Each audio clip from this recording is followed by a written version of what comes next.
we have some weather coming tonight that we need to talk about. Yeah, big storms, and we've been highlighting this since Monday, the fact that we're going to have some kind of complex of storms rolling out of Michigan that's going to really impact us overnight. It's kind of a weird time for this to hit, but we're going to be dealing with a line of strong to severe storms that'll be moving through during this overnight hour. So what are some things we could do to prepare for that? What do you think? That's right, because when we come into work, you know, that's going to be on our commute around 3 in the morning, right? Right. So lots of rain. Lots of rain, real heavy rain with this. That's a guarantee. Likely some really strong winds with this as well.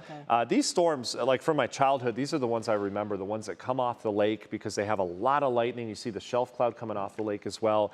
And they can pack a punch because the lake doesn't have a lot of friction, right? Because it's not buildings and trees that get in the way of wind. It's unimpeded, so you can get some really strong wind gusts coming off the lake. I would say some anxiety for some people right at that time of the night or early morning, because when it happens during the day, you're prepared for it, you're out, you're communicating with the world in your phone, but once you go to sleep, you don't know what's going on. And the problem is you can see it during the day, right? And you can't see it at night. That's the problem. And unfortunately, there is a risk for some isolated tornadoes tonight. It doesn't mean everyone's going to get tornadoes. And again, I want to be the voice of calm during severe weather, but the thing that you need to do as a viewer is make sure that you have a way to get alerted. You need to have a source that you can go to if there are storms coming in that's going to talk you, through it and get you through where the strongest storms are and all of that. So the big thing I could tell people tonight, just make sure your devices are charged, as they usually are, and make sure you have a way to receive warnings. The WKYC app is great at that. It's location-based warnings that will wake you up, turn your sound on, because if you're in your house and you're sleeping, as most people will be doing during these hours,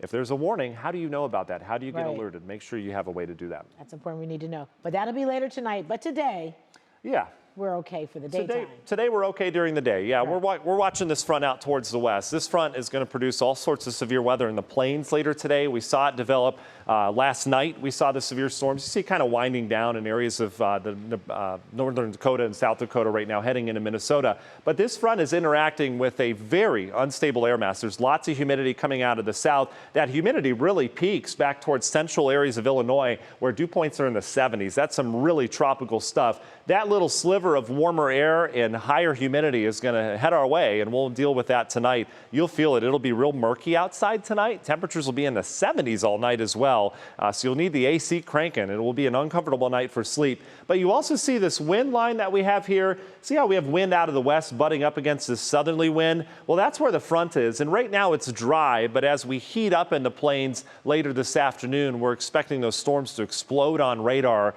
through the instability. There's also something out here called a cap, all right? What is a cap and related to weather? Well, it's a lid on the atmosphere. So remember, if a cloud's gonna rise and condense, all right, it needs colder air as it continues to go up.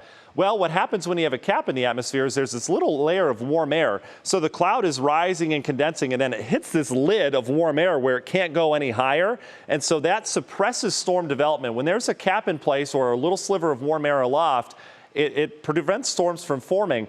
And so what happens, and how do you get through that cap, is that you have to have strong forcing. You have to have a strong rise of air that punches through that cap or a weakness in that cap. And what I'm expecting to develop this afternoon are some weaknesses in that cap and strong forcing to combine. And so that's why we would see explosive thunderstorms. Once it breaks through that cap layer, it's going gangbusters in terms of the atmosphere, and that's what we'll see out towards the west. So I'll show you what I mean. Here's your frontal boundary right here. Notice how it's dry, and then boom, it erodes that cap. So we see big storms that develop from Minneapolis down towards Wisconsin, maybe as far south as Chicago. Chicago's a real tricky forecast because they're not sure if the storms are going to develop on them or just north of them. That's a big difference. Those storms would head out towards the north, and then we would watch this complex of storms that develops in the southern fringe of it in areas of Michigan, all right? That complex would have a ton of lightning with it. There will probably be some warnings with that overnight. And notice the timing, 11 o'clock, it's well out towards our west. We're warm and humid, but fine. And then that line would curve across the lake, and it would come off the lake with some strong gusty winds, and it would interact with our warm, humid atmosphere as well. And that's where our problem lies in terms of severe weather. So let's time it out locally for you. We're fine today after that morning rain fades. We'll have sunshine. We're up into the 80s. It's a humid day today. And then notice tonight, 11 o'clock, 77 muggy degrees in the CLE. And then here come the storms out towards the northwest. By 1 o'clock, could be approaching our western counties. Here comes your line, 2 o'clock. Again, this is a model, so don't hold the time exactly. Could fluctuate by an hour or two, but again, it's been looking at like this all week. 3, 4 o'clock, big old storms rolling through Cleveland. This would be worse on the front end, right when that line of storms hits. That's the worst part. Damaging winds, lots of lightning, very heavy rain. And then by 5, 6 o'clock in the morning, it's out of here. And tomorrow we'll wake up to sunshine like nothing happened last night. So overall, we're looking at that threat with damaging winds, heavy rain, can't rule out large hail, tornado risk as well. Your weather team is on it. We already have the schedule. I'm coming in early. Anthony and Betsy are staying late, so we'll get you through it. So again, when we talk about sources when it comes to severe weather tonight, make sure that we're your source for you. So if things get loud, turn on the tube or check out social media. We'll have updates for you all night long.